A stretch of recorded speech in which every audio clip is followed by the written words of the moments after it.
নমস্কাৰ ছাত্ৰ-ছাত্ৰী সকল মই জাহ্নবী দাস আজি তোমালোকৰ বিজ্ঞান বিষয়ৰ অধ্যায় 16 প্ৰাকৃতিক সম্পদৰ ব্যৱস্থাপনা পাঠ্যৰ বিষয়ে আলোচনা কৰিম আজি আমি শিকিম প্ৰাকৃতিক সম্পদনো কোনবিলাক আৰু সেই সমূহ আমি কেনেদৰে সংৰক্ষণ কৰিব লাগে বা এই প্ৰাকৃতিক সম্পদ সমূহৰ আমি সংৰক্ষণৰ বাবে কি ব্যৱস্থা লব লাগে আহা ছাত্ৰ-ছাত্ৰী সকল আমি শিকিবলৈ লওঁ প্ৰাকৃতিক সম্পদ সমূহৰ বিষয়ে এতিয়া প্ৰাকৃতিক সম্পদ মানেনো কি প্ৰাকৃতিক সম্পদ মানে হৈছে প্ৰকৃতিত পোৱা সম্পদ যি সমূহ সম্পদ আমি আমাৰ সুবিধাৰ কাৰণে লাভৰ কাৰণে কি কৰি আছো ব্যৱহাৰ কৰি আছো আৰু জীৱ জগতত জীয়াই থাকিবলৈ হলে এই সম্পদ সমূহৰ কি জানানে অতিকে প্ৰয়োজন গতিকে আমাৰ মাতৃভূমি আমাৰ এই ধৰিত্ৰী ৰক্ষা কৰিবলৈ হলে আমি কি কৰিব লাগিব জানানে আমি প্ৰাকৃতিক সম্পদ সমূহ সংৰক্ষণ কৰিব লাগিব এতিয়া তোমালোকৰ মনলৈ হয়তো প্ৰশ্ন আহিব পাৰে আমি প্ৰাকৃতিক সম্পদ সমূহ কিয় ৰক্ষণ কৰিব লাগে কিয় ৰক্ষণাবেক্ষণ দিব লাগে আমিতো পানী পাই আছো হয়নে নহয় ইমান নদী আছে সাগৰ আছে মহাসাগৰ আছে আমি বায়ু পাই আছো উশাহ লৈ আছো গতিকেনো আমি এইবোৰ কিয় সংৰক্ষণ কৰিব গতিকে আজি ক্লাছত আমি এই সমূহে আলোচনা কৰিম কিয় আমি প্ৰাকৃতিক সম্পদসমূহ কি কৰিব লাগে আমি সংৰক্ষণ কৰিব লাগে এতিয়া আমাৰ যি চাৰিওফালৰ অৱস্থা আমি যি চাৰিওফালে পাওঁ আমাৰ চাৰিওফালৰ যি বায়ুমণ্ডল আমি বতাহ বায়ু পানী জলমণ্ডল বুজি পাইছা ছাত্ৰ-ছাত্ৰী সকল কয়লা পেট্ৰলিয়াম আদি সমূহ কি হৈছে জানানে আদি সমূহ হৈছে প্ৰাকৃতিক সম্পদ মাটিও হৈছে কি জানানে প্ৰাকৃতিক সম্পদ এই প্ৰাকৃতিক সম্পদ সমূহে কি কৰি আছে জীৱৰ জীৱন নিৰ্বাহত অৰিহণা যোগাই আহিছে প্ৰাকৃতিক সম্পদ হল প্ৰকৃতিত উপস্থিত থকা মৌলিক পদাৰ্থ যিবোৰে জীৱই কি কৰে নিজৰ অস্তিত্ব ৰক্ষাৰ বাবে ব্যৱহাৰ কৰি আহিছে জীৱই নিজৰ অস্তিত্ব ৰক্ষাৰ কাৰণে এই প্ৰাকৃতিক সম্পদসমূহ ব্যৱহাৰ কৰি আহিছে এতিয়া প্ৰাকৃতিক সম্পদসমূহ কি বায়ু পানী মাটি কয়লা হয়নে নহয় ছাত্ৰ-ছাত্ৰী সকল পেট্ৰলিয়াম বিভিন্ন কি হ'ব পাৰে প্ৰাকৃতিক গেছ হ'ব বিভিন্ন প্ৰাকৃতিক গেছ গতিকে এই প্ৰাকৃতিক সম্পদসমূহ জীৱই নিজৰ মৌলিক প্ৰয়োজনীয়তা পূৰণৰ কাৰণে কি কৰি আহিছে ব্যৱহাৰ কৰি আহিছে উদাহৰণ পানী মাটি বনাঞ্চল বন্যপ্ৰাণী কয়লা পেট্ৰলিয়াম ইত্যাদি আদিসমূহ হৈছে প্ৰাকৃতিক সম্পদ এতিয়া আমাৰ এই প্ৰাকৃতিক সম্পদসমূহৰ আগত কি আহি পৰিছে জানানে এক ভয়াৱহতা আহি পৰিছে কাৰণ দিনক দিনে কিহৰ মাত্ৰা বাঢ়ি গৈ আছে দিনক দিনে প্ৰদূষণৰ মাত্ৰা বাঢ়ি গৈ আছে গছ-গছনি কাটিব ধৰিছে হয়নে নহয় গছ-গছনি কাটিছে জংঘল কাটিছে ফলত জীৱ-জন্তুৰ কাৰণে কি হৈছে ঠাই নাইকিয়া হৈছে বাসস্থানৰ অভাৱ হৈছে পানী প্ৰদূষিত হৈছে মানে কি পানীত থকা জীৱ আৰু মাটিত থকা জীৱ গোটে চাৰিওফালৰ জীৱৰ মাজলৈ কি আহিছে ভয়াৱহতা নামি আহিছে গ্লোবেল ওয়াৰ্মিং গোলকীয় উষ্ণতা কি হৈছে দিনক দিনে বৃদ্ধি পাবলৈ ধৰিছে যান-বাহন বাঢ়িছে কাৰ্বন ডাই অক্সাইড গেছ বাঢ়িছে ফলত কি হৈছে পৃথিৱীৰ উষ্ণতা বৃদ্ধি পাবলৈ ধৰিছে ফলত সেউজগৃহ প্ৰভাৱৰ সৃষ্টি হৈছে আৰু সেউজগৃহ প্ৰভাৱৰ ফলত কি হৈছে গোলকীয় উষ্ণতা বৃদ্ধি পাইছে জলপৃষ্ঠৰ উচ্চতাৰ মাজত কি হ'বলৈ ধৰিছে ভূপৃষ্ঠ আৰু জলপৃষ্ঠৰ উচ্চতাৰ মাজত তাৰতম্য হ'বলৈ ধৰিছে গতিকে এই যি ভয়াৱহতা আমি কি কৰিব লাগিব জানানে ৰোধ কৰিব লাগিব তেতিয়াহে আমাৰ পৃথিৱীত কি হ'ব এই বৰ্তমানৰ প্ৰজন্মৰ লগতে যি ভৱিষ্যত প্ৰজন্ম আহি আছে সেই ভৱিষ্যত প্ৰজন্ম কি হ'ব পাৰিব জানানে সিহঁতেও এই পৃথিৱীত সুৰক্ষিত হৈ জীয়াই থাকিব পাৰিব এতিয়া গংগা নদী আমি যদি গংগা নদীৰ বিষয়ে চাওঁ এতিয়া চৰকাৰে কি কৰিছিলে গংগা নদী গংগা একশ্যন প্লেন নামেৰে এটা আঁচনি 1985 চনত 1885 চনত গ্ৰহণ কৰিছিলে ইয়াৰ কাৰণ কি আছিল জানানে কাৰণ গংগা নদীৰ পানী কি হৈছিলে জানানে গংগা নদীৰ পানী ভয়াবহভাৱে প্ৰদূষিত হৈছিলে গংগাৰ লগতে আমি যমুনা নদীৰ কথাও ক'ব পাৰো যমুনা নদী কি হৈছিল জানানে নদী কম লাগিছিল তাত কি লাগিছিল এনেকুৱা যে তাত নলা নৰ্দমাহে বাহি গৈছে গতিকে চিন্তা কৰা ছাত্ৰ-ছাত্ৰীসকল এয়া এক গুৰুতৰ সমস্যা কাৰণ কি হৈছিলে গংগা নদীত বিভিন্ন পেলনীয়া আৱৰ্জনা বিভিন্ন উদ্যোগ কল কাৰখানা আদিৰ পেলনীয়া আৱৰ্জনা গতিকে বিভিন্ন মৰা জীৱ-জন্তু আৰু বিভিন্ন পেষ্টিসাইড বিভিন্ন কেমিকেল আদিৰ সমূহৰ কি গৈছিলে প্ৰদূষণ বিলাক গৈ পৰিছিলে গতিকে চৰকাৰে কি কৰিছিলে গংগা নদী গংগা একশ্যন প্লেন 1985 চনত আৰম্ভ কৰিছিলে আৰু তাৰ লক্ষ্য কি আছিল যে গংগা নদীৰ পানীৰ প্ৰদূষণৰ মাত্ৰা নিয়ন্ত্ৰণ কৰা প্ৰদূষণ নাইকিয়া কৰা আকৌ নমামি গংগা 2014 কি কৰিছিলে জানানে চৰকাৰে আঁচনি গ্ৰহণ কৰিছিলে তাৰ মূল উদ্দেশ্য কি আছিল তাৰ মূল উদ্দেশ্য আছিল যে সেই নদীত পৰা যি এগ্ৰিকালচাৰেল ওয়েষ্ট যি খেতি-বাতিৰ পৰা আৱৰ্জনা যি পেষ্টিসাইড কেমিকেল ৰাসায়নিক আৱৰ্জনা কল কাৰখানা উদ্যোগৰ পৰা ওলোৱা যি আৱৰ্জনা এই সমূহ কি কৰাৰ এই সমূহ নাইকিয়া কৰাৰ গতিকে এই সমস্যা আজি অকল গংগা নদীয়ে নহয় আমাৰ ঘৰৰ যদি আমাৰ ঘৰৰ তোমালোকৰ ঘৰৰ যদি কাষত থকা এটা পুখুৰীও গংগা নদী বাদে দিয়া তোমালোকৰ ঘৰত থকা কাষত থকা এটা পুখুৰীও আজিকালি কেনেকুৱা হ'বলৈ ধৰিছে জানানে প্ৰদূষণ হ'বলৈ ধৰিছে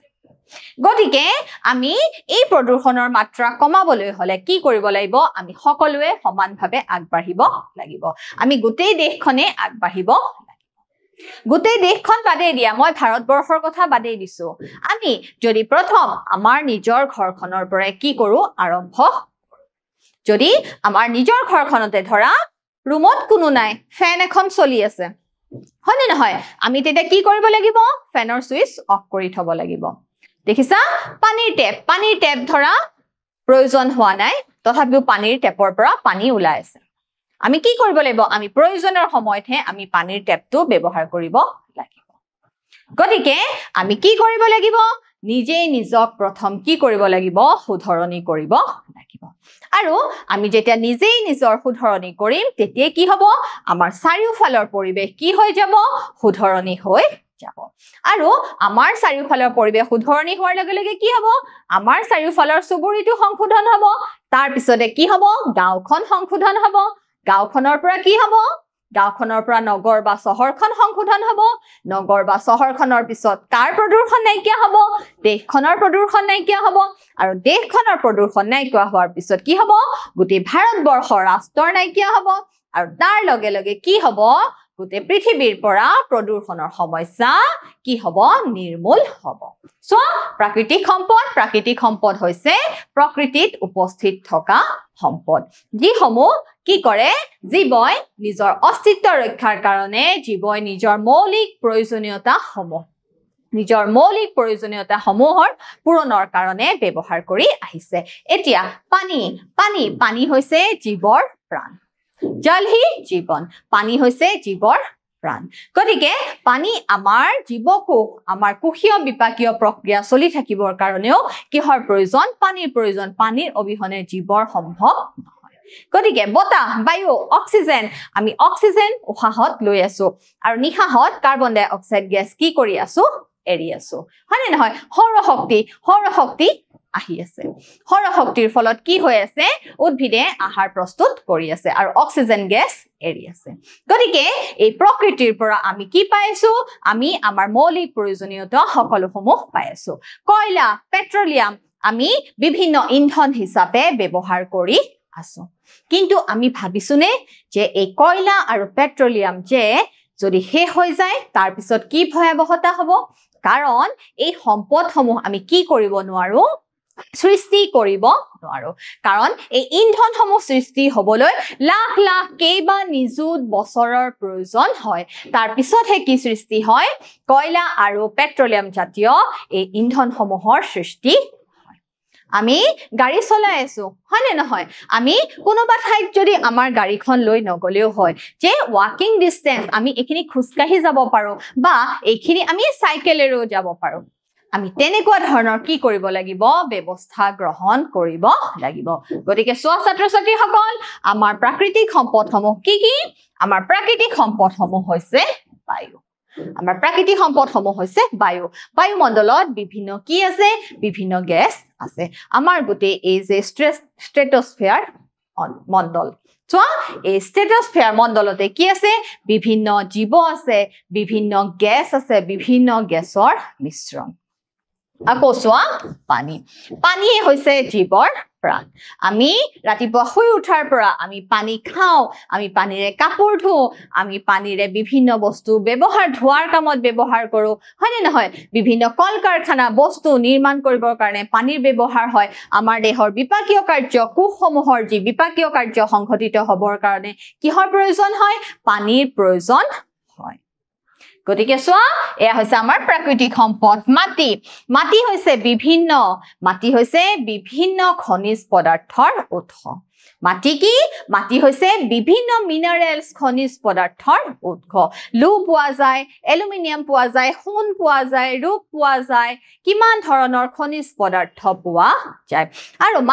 মাটিত হৈছে স্থলমণ্ডল যি জীৱসমূহৰ বাসস্থান দেখিছানে জীৱসমূহৰ বাসস্থান কিন্তু এই মাটিৰো কি হ'ব ধৰিছে জানানে প্ৰদূষণ হ'ব ধৰিছে মানুহে বিশৃংখলভাৱে গছ-গছনি কাটিবলৈ লৈছে তাৰ ফলত কি হৈছে মাটি খহিবলৈ মাটিৰ ক্ষয় হ'বলৈ ধৰিছে বিভিন্ন পেষ্টিসাইড ব্যৱহাৰ কৰিছে খেতিপথাৰ ৰাসায়নিক পদাৰ্থ ব্যৱহাৰ কৰিছে তাৰ ফলত কি হ'বলৈ ধৰিছে মাটি ক্ষয় হ'বলৈ ধৰিছে সয়েল ইৰোজন হ'বলৈ ধৰিছে সো আৰু কয়লা যাক কি বুলি কোৱা হয় ব্ল্যাক ডায়মণ্ড বুলি কোৱা হয় কয়লা কি বুলি কোৱা হয় ব্ল্যাক ডায়মণ্ড কোলা হীৰা বুলি কোৱা হয় এই কয়লা যদি আমি সীমিতভাৱে ব্যৱহাৰ নকৰো যদি আমি ভৱিষ্যত প্ৰজন্মৰ কথা চিন্তা নকৰো তেনেহলে এই কয়লা আৰু পেট্ৰলিয়াম কি হৈ যাব জানানে শেষ হৈ যাব পেট্ৰলিয়ামক কি বুলি কোৱা হয় পেট্ৰলিয়ামক জুলীয়া সোণ বুলি কোৱা হয় ঠিক আছে পেট্ৰলিয়ামক তৰল সোণ বুলি কোৱা হয় এই কয়লা পেট্ৰলিয়াম প্ৰাকৃতিক গ্যাস আদি কি হৈ যাব জানানে এদিন নাইকিয়া হৈ যাব তেতিয়া আমাৰ ভৱিষ্যত প্ৰজন্মসমূহৰ কথা চিন্তা কৰাচোন তাহাতৰ কি অৱস্থা হ'ব গতিকে ছাত্ৰ-ছাত্ৰীসকল আমি এই সম্পদসমূহ কি কৰিব লাগিব জানানে যাতে এই সম্পদসমূহ পৃথিৱীৰ পৰা শেষ হৈ নাযায় তাৰ কাৰণে আমি কি হ'ব লাগিব সজাগ হ'ব লাগিব সকলো এৱেৰ হ'ব লাগিব সো প্ৰাকৃতিক সম্পদৰ অতিমাত্ৰা শোষণ মানুহে তলত উল্লেখ কৰা কাৰণত কৰে এতিয়া এই প্ৰাকৃতিক সম্পদসমূহৰ যি শোষণ বুলি কৈছে কি বুলি কৈছে শোষণ যি ধ্বংস হ'বলৈ ধৰিছে কি কাৰণত হয় সো নিত্য বৃদ্ধি পোৱা মানৱ জনসংখ্যাৰ দাবী পূৰণ কৰা এতিয়া এই যে জনসংখ্যা বৃদ্ধিৰ সমস্যা আজিকালি এটা জ্বলন্ত সমস্যা হৈছে জনসংখ্যা বৃদ্ধি দিনক দিনে কি হ'বলৈ ধৰিছে জনসংখ্যা বৃদ্ধি পাবলৈ ধৰিছে জনসংখ্যা বৃদ্ধি পোৱাৰ ফলত কি হৈছে জানানে মানুহৰটো থকা ঠাই নাইকিয়া হৈছে লগতে গৈ পেলাই কি ধ্বংস কৰিছেগে এই যে বন্য প্ৰাণীৰ বনাঞ্চলসমূহ কি হ'বলৈ ধৰিছে ধ্বংস হ'বলৈ ধৰিছে আৰু স্থলমণ্ডল ধ্বংস হোৱা মানে তাৰ লগত সংগতি থকা বায়ুমণ্ডল জলমণ্ডল এই সমূহ কি হয় জানানে সমানে ধ্বংসৰ পথলৈ আগবাঢ়ে মানুহে পাহাৰৰ গছ-গছনি কাটিব লৈছে হয়নে নহয় গছ-গছনি কাটি পাহাৰৰ ওপৰত কি সাজিবলৈ লৈছে ঘৰ সাজিবলৈ লৈছে গতিকে এই যে জনসংখ্যা বৃদ্ধি পাইছে গতিকে তাৰ ফলত কি হৈছে প্ৰদূষণৰ মাত্ৰা বাঢ়ি গৈছে গছ-গছনি নাইকিয়া হলে কি হ'ব গছ-গছনি নাইকিয়া হলে আমি অক্সিজেন গ্যাস কৰ পৰা পাম আৰু আমি যদি অক্সিজেন গ্যাসৰ পৰিমাণ কমি যায় তেনেহলে কি অৱস্থা হ'ব চিন্তা কৰা ছাত্ৰ-ছাত্ৰীসকল সো বৃহৎ পৰিসৰৰ ঔদ্যোগিকৰণ আৰু নগৰায়ন বৃহৎ পৰিসৰৰ ঔদ্যোগিকৰণ তোমালোকে নিশ্চয় হয়তো মন কৰিছা যে আজিকালি কি হ'বলৈ ধৰিছে জানানে এই ঔদ্যোগিকৰণ আৰু নগৰায়নৰ ফলত কি হ'বলৈ ধৰিছে জীৱসমূহ জীয়াই থকাত অসুবিধাৰ সৃষ্টি হৈছে কাৰণ সোৱা যত পানী যাব লাগিছিল পানী গৈ পেলাই যিখিনি ঠাইত পৰিব লাগিছিল আৱৰ্জনা যি নলা নৰ্দমাৰ পানী যত গৈ পৰিব লাগিছিল তাতে গৈ পেলাই আজিকালি কি হ'বলৈ ধৰিছে জানানে কল কাৰখানা উদ্যোগ বিভিন্ন ফ্ল্যাট বিভিন্ন আবাস ভূমি হ'বলৈ লৈছে যত মুকলি ঠাই থাকিব লাগিছিল তাতে বৃহৎ বৃহৎ উদ্যোগ বৃহৎ বৃহৎ বিল্ডিং আদি নিৰ্মাণ হ'বলৈ ধৰিছে ফলত কি হ'ব ধৰিছে জানানে পৰিবেশৰ যি ভাৰসাম্যতা পৰিস্থিতি তন্ত্ৰৰ ওপৰত কি হৈছে পৰিস্থিতি তন্ত্ৰৰ ওপৰত বিৰূপ প্ৰভাৱ পৰিছে অট্টালিকা আৰু হাউচিং কমপ্লেক্স আদি নিৰ্মাণ বিভিন্ন অট্টালিকা আদি নিৰ্মাণৰ ফলত কি হ'বলৈ ধৰিছে প্ৰদূষণৰ মাত্ৰা বাঢ়ি যাবলৈ ধৰিছে আৰু জীৱমণ্ডলৰ প্ৰতি কি আহিছে ভয়াৱহতা নামি আহিছে সো আমি আমাৰ প্ৰাকৃতিক সম্পদসমূহক কিয় সংৰক্ষণ কৰিব লাগে মই তোমালোকক কৈছো যে আমাৰ মনলৈ এটো আহিব পাৰে আমি এটো সকলো বস্তু পাই আছো আমাৰ গৰম লাগিছে আমি ফেনখনৰ সুইচ দি দিছো বা এসি লগাই লৈছো হয়নে নহয় আকৌ আমাৰ ঠাণ্ডা লাগিছে আমি কি কৰিছো আমি ৰুম হিটাৰ লগাই লৈছো বা আমাৰ পানী খাবলৈ মন গৈছে আমি ধুনিয়াকে ফিল্টাৰ বা একুৱাগাৰ্ড বা টেপৰ পৰা কি পাইছো বা কুৱাৰ পৰা পুখুৰীৰ পৰা কি পাইছো পানী পাইছো বা নদীৰ পৰা পানী পাইছো আমিতো সকলো বিলাক পাই আছো তেনেহলেনো আমাৰ চিন্তাৰ কি প্ৰয়োজন আমাৰ চিন্তাৰ প্ৰয়োজন আছে কিয় প্ৰয়োজন আছে জানানে কিয়নো যদি আমি এই সম্পদসমূহ জুডিচিয়াছলি আমি ন্যায়সংগত যুক্তিসংগতভাৱে যদি আমি ব্যৱহাৰ নকৰো তেনেহলে কি হ'ব জানানে এই বৰ্তমানৰ প্ৰজন্মই ভোগ কৰিব নোৱাৰিব ভৱিষ্যত প্ৰজন্মটো বাদে দিয়া এই বৰ্তমানৰ প্ৰজন্মৰ যি পুৰণ সেই পুৰণখিনিও কি হ'ব অপূৰণীয় হৈ থাকিব আৰু প্ৰধান কাৰণ আমি যে প্ৰাকৃতিক সম্পদসমূহ সংৰক্ষণ কৰিব লাগে কিহৰ কাৰণে জানানে ভৱিষ্যত প্ৰজন্মক সুৰক্ষা দিবৰ কাৰণে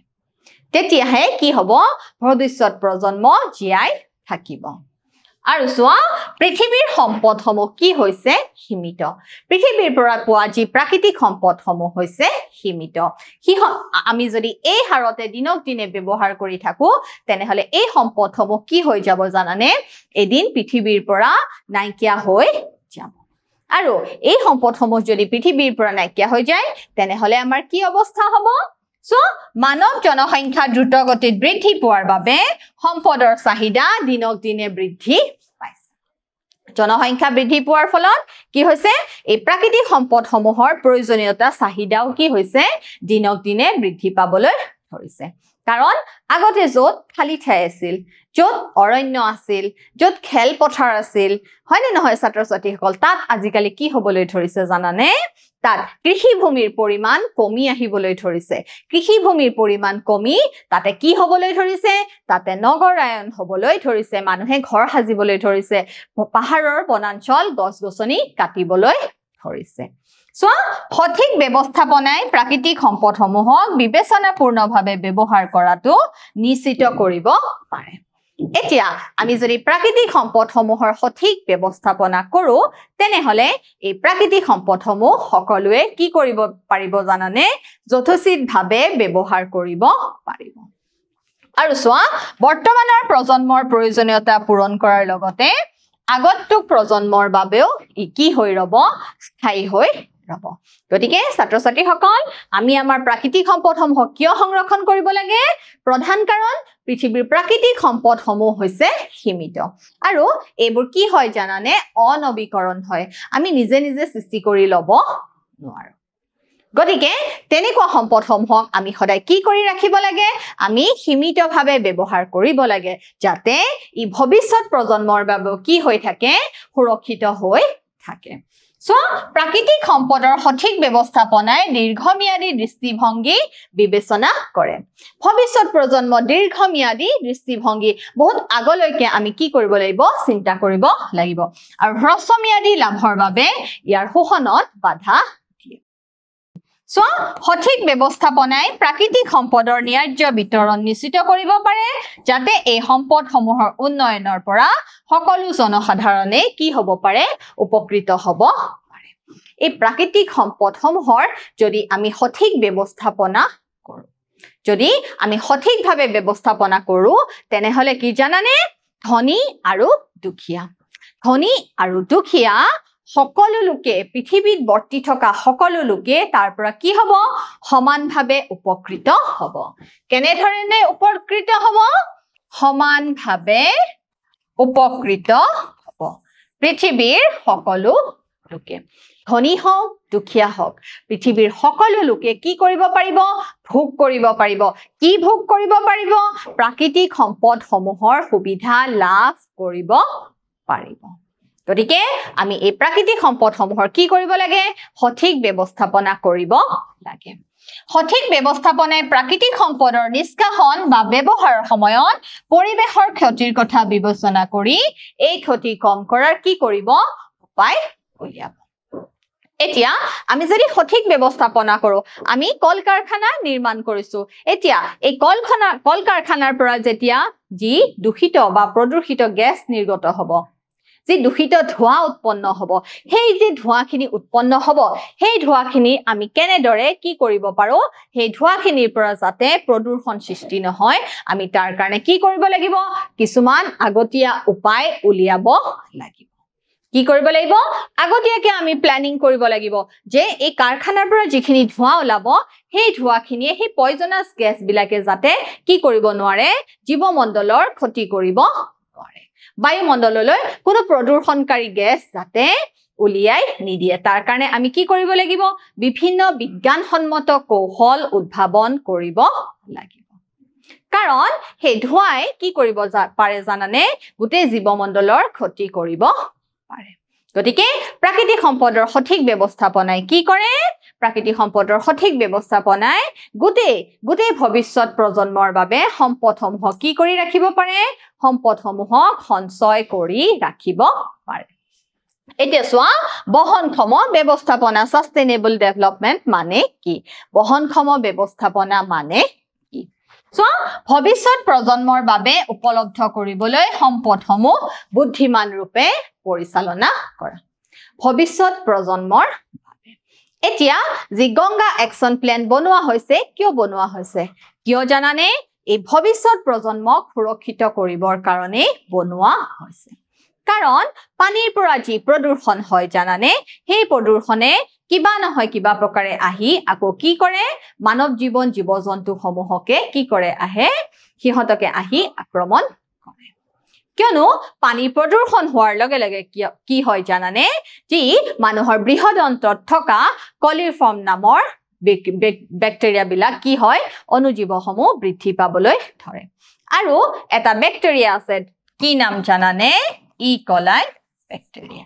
এই ই কলাই ব্যাক্টেৰিয়াটো কি জানানে বিভিন্ন ৰিসাৰ্চ আৰু ডেভেলপমেন্টত কি কৰা হয় এই ব্যাক্টেৰিয়াটো ব্যৱহাৰ কৰা হয় কাৰণ পানী যেতিয়া প্ৰদূষিত হয় বিভিন্ন ৰাসায়নিক পদাৰ্থৰ পৰা সেই প্ৰদূষণ হোৱাৰ লগে লগে পানীত যে বিভিন্ন প্লাংটন টাইপ সৰু যি উদ্ভিদ থাকে সেই উদ্ভিদসমূহত কি হয় জানানে ৰাসায়নিক পদাৰ্থবিলাক জমা হয় আৰু তাৰ ফলতে কি হয় জানানে পানীত অনুজীৱৰ পৰিমাণ বৃদ্ধি পায় আৰু হেয়া প্ৰদূষণ আহি পেলাই আকৌ কোট আক্ৰমণ হয় হি আমাৰ শৰীৰত আক্ৰমণ হয় গতিকে তাৰ পৰা কি হ'ব পাৰে বিভিন্ন বেমাৰ হ'ব পাৰে কলেৰা হ'ব পাৰে টাইফয়েড হ'ব পাৰে যক্ষ্মা আদি বিভিন্ন ৰোগত আক্ৰান্ত হ'ব পাৰে গতিকে দেখিছা পৃথিৱীৰ এটা প্ৰাকৃতিক সম্পদ যদি ধ্বংস হয় লগতে সকলোবোৰ প্ৰাকৃতিক সম্পদলৈ কি আহি পৰে ভয়াবহতা আহি পৰে সম্পদৰ বিবেচনাপূৰ্ণ ব্যৱহাৰে অপচয় ৰোধ কৰিব আৰু আমাৰ প্ৰাকৃতিক সম্পদসমূহ কি কৰিব সংৰক্ষণ কৰিব সম্পদৰ বিবেচনাপূৰ্ণ ব্যৱহাৰে কি কৰিব অপচয় ৰোধ কৰিব আৰু আমাৰ প্ৰাকৃতিক সম্পদসমূহকো কি কৰিব জানানে সংৰক্ষণ কৰি তুলিব আৰু চোৱা বহনক্ষম ব্যৱস্থাপনাৰ পৰিচালনা সমিতিয়ে সম্পদৰ ন্যায্য বিতৰণ সুনিশ্চিত কৰিব লাগে যাতে এই সম্পদসমূহৰ উন্নয়নৰ দ্বাৰা ধনী দৰিদ্ৰ বা ধনী দুখীয়া আদি সকলোৱে কি হয় জানানে উপকৃত হয়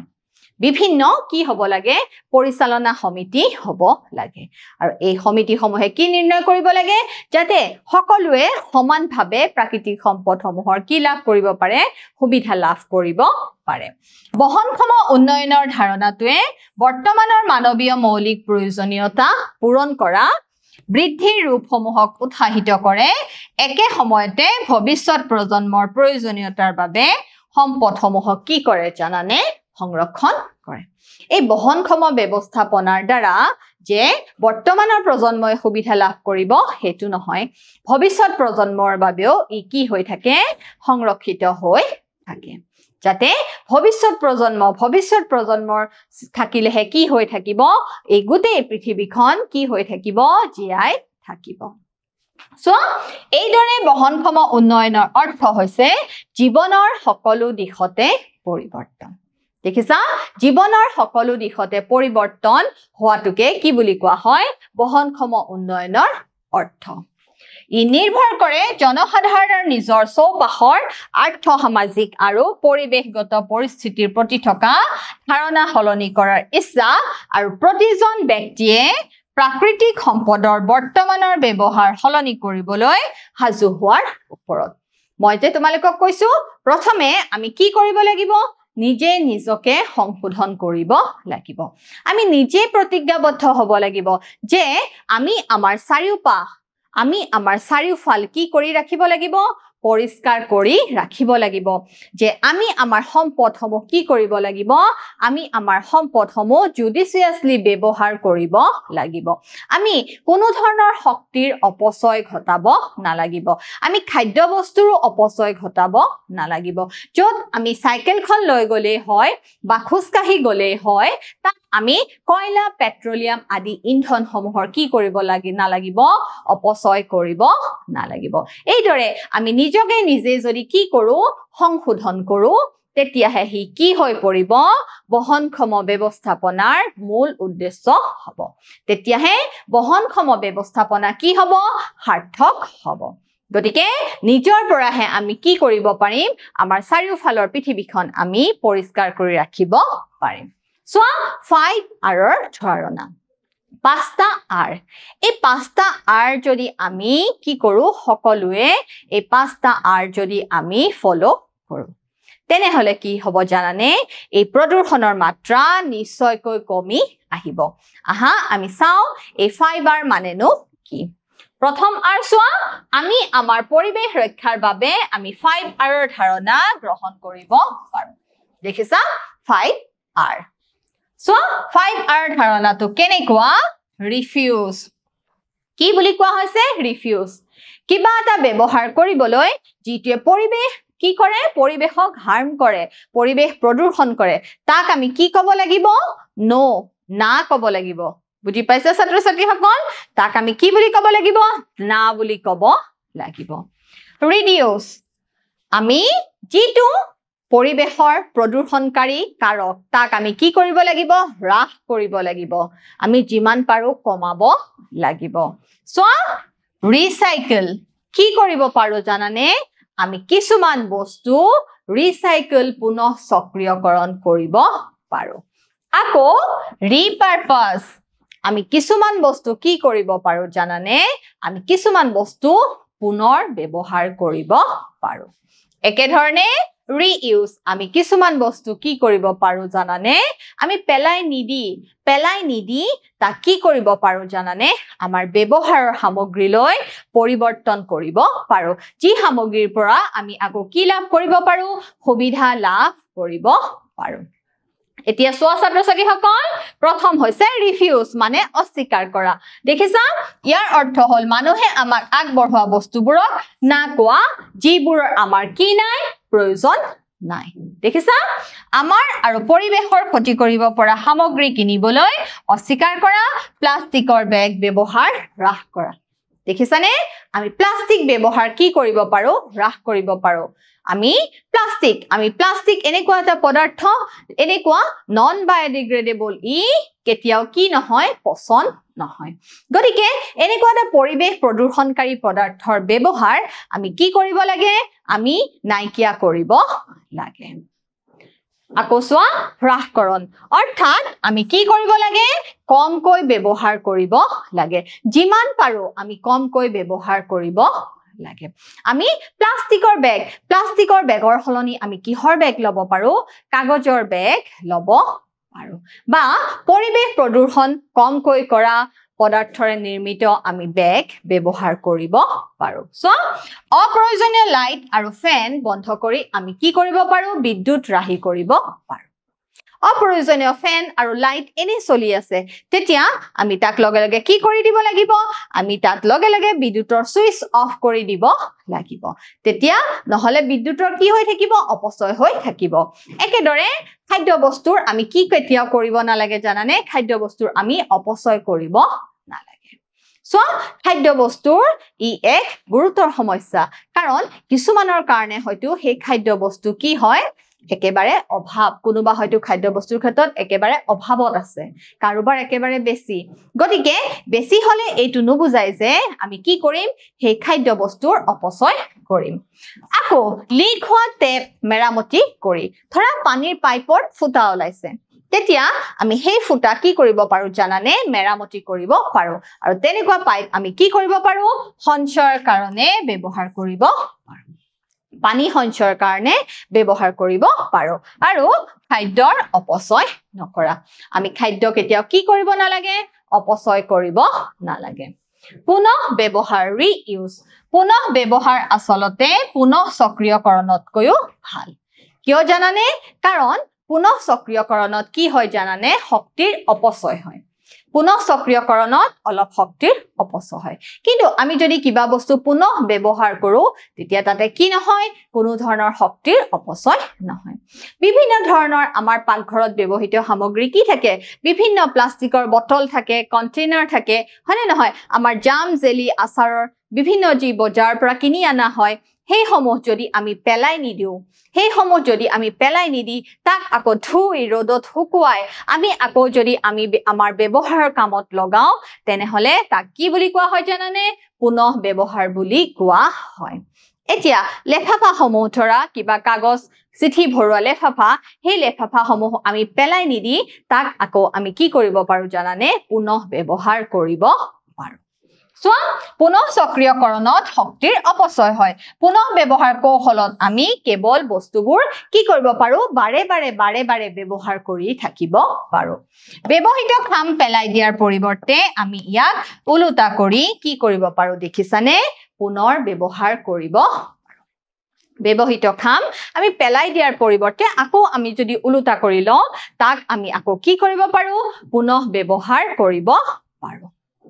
এবাৰ চোৱা আমি যিবোৰ প্লাষ্টিকৰ বটলত বিভিন্ন খাদ্য বস্তু যেনে জাম আচাৰ জেলি বিভিন্ন বজাৰৰ পৰা আনা সামগ্ৰী যি কন্টেইনাৰ বা পাত্ৰ বা টেমাত আহে তেনেকুৱা সামগ্ৰীবিলাক আমি শেষ হোৱাৰ পিছত আকৌ কি কৰিব পাৰো আমি ঘৰত ব্যৱহাৰ কৰিব পাৰো আমি আমাৰ পাকঘৰত ধুনীয়াকৈ ব্যৱহাৰ কৰিব পাৰো একেদৰে আকৌ কিবা পানী বটল যদি কি হৈ গৈছে কিবা পানী বটল যদি ধৰা বহুত দিন ব্যৱহাৰ কৰাৰ পিছত বেয়া হৈ গৈছে ভাঙি গৈছে তাক আকৌ আমি তাতে কি ভৰাব পাৰো মাটি ভৰাব পাৰো তাতে আমি মাটি ভৰাই কি কৰিব পাৰো বিভিন্ন সৰু সৰু গছৰ পুলি তাত আমি লগাই পেলাই কি কৰিব পাৰো আমি আমাৰ বাগিচাখন সজাব পাৰো কাৰণ তেনে কৰিলে কি হ'ব তাৰ পৰা আকৌ কি গেছ ওলাব অক্সিজেন গেছ ওলাব সো সেইবোৰ পাকঘৰত বস্তু সংৰক্ষণৰ বাবে কি কৰিব পাৰি দেখিছা ব্যৱহাৰ কৰিব পাৰি দেখিছা আমাৰ কিবা যদি প্লাষ্টিকৰ পাত্ৰ বা পানীৰ বটল আদি কি হৈ গৈছে ব্যৱহাৰৰ কাৰণে অনুপযোগী হৈছে তাতে আমি কি কৰিব পাৰো মাটি ভৰাই পেলাই আকৌ বিভিন্ন ধুনীয়া কি কৰিব পাৰো সৰু সৰু উদ্ভিদ আমি লগাব পাৰো ইয়াৰ পিছৰখিনি চোৱা পুনৰ উদ্দেশ্য ৰিপাৰপাস যেতিয়া কোনো সামগ্ৰীক মূল উদ্দেশ্যৰ বাবে আৰু ব্যৱহাৰ কৰিব নোৱাৰি যেতিয়া কোনো এটা সামগ্ৰীক মূল উদ্দেশ্যৰ বাবে ব্যৱহাৰ কৰিব নোৱাৰি দেখিছানে ইমান ধুনীয়া চিত্ৰ এটা দেখুওৱা হৈছে দেখিছা প্লাষ্টিকৰ বটল পেন ষ্টেণ্ড বনাব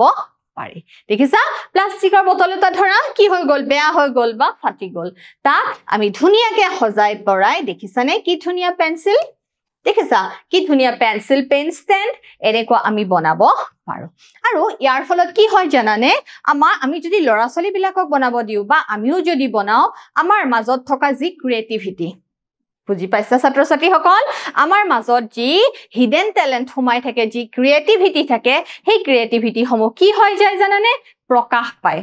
খুব ধুনিয়াকে প্ৰকাশ পায় তাৰ ফলত কি হয় জানানে মানুহৰ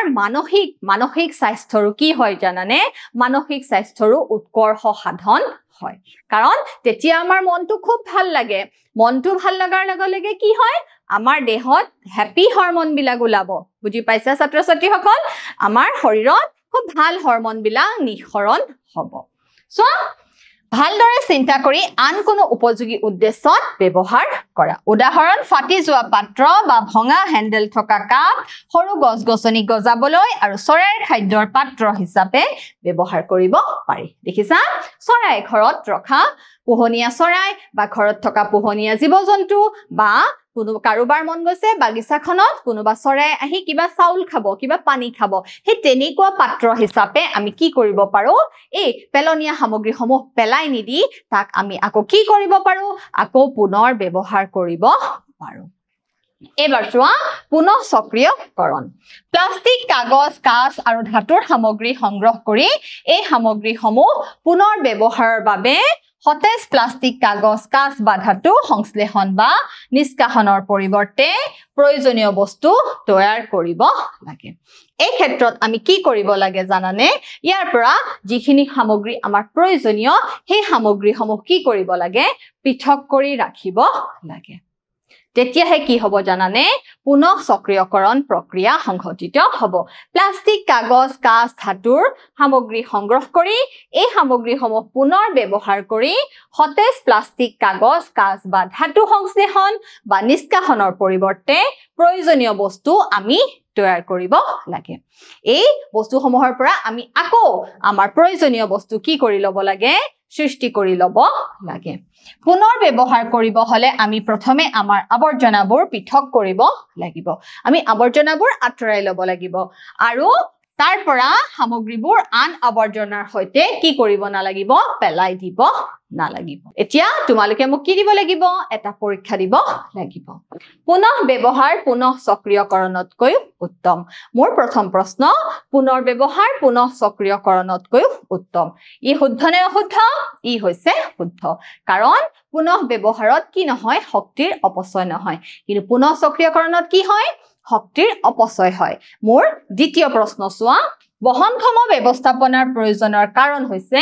সম্পদসমূহৰ বৰ্তমানৰ প্ৰয়োজন পূৰাই আকৌ ভৱিষ্যত প্ৰজন্মৰ বাবেও সংৰক্ষণ কৰি ৰাখে অৰ্থনৈতিক বিকাশ ঘটায় আৰু ওপৰৰ সকলোবোৰ ইয়াৰ উত্তৰটো কি হ'ব জানানে ওপৰৰ সকলোবোৰ বহনক্ষম ব্যৱস্থাপনাৰ ফলত কি হয় জানানে আমি সকলোৱে ধনী আৰু দুখীয়া সকলোৱে কি হ'ব পাৰো সুবিধা লাভ কৰিব পাৰো ই বৰ্তমানৰ প্ৰজন্মৰ লগতে ভৱিষ্যত প্ৰজন্মৰ বাবেও কি কৰে সম্পদসমূহ সংৰক্ষণ কৰি ৰাখে গতিকে ছাত্ৰ ছাত্ৰীসকল আজি আমি শিকিলো প্ৰাকৃতিক সম্পদৰ ব্যৱস্থাপনাৰ বিষয়ে আশা কৰো বুজিবলৈ সক্ষম হৈছা আজিলৈ আহো ধন্যবাদ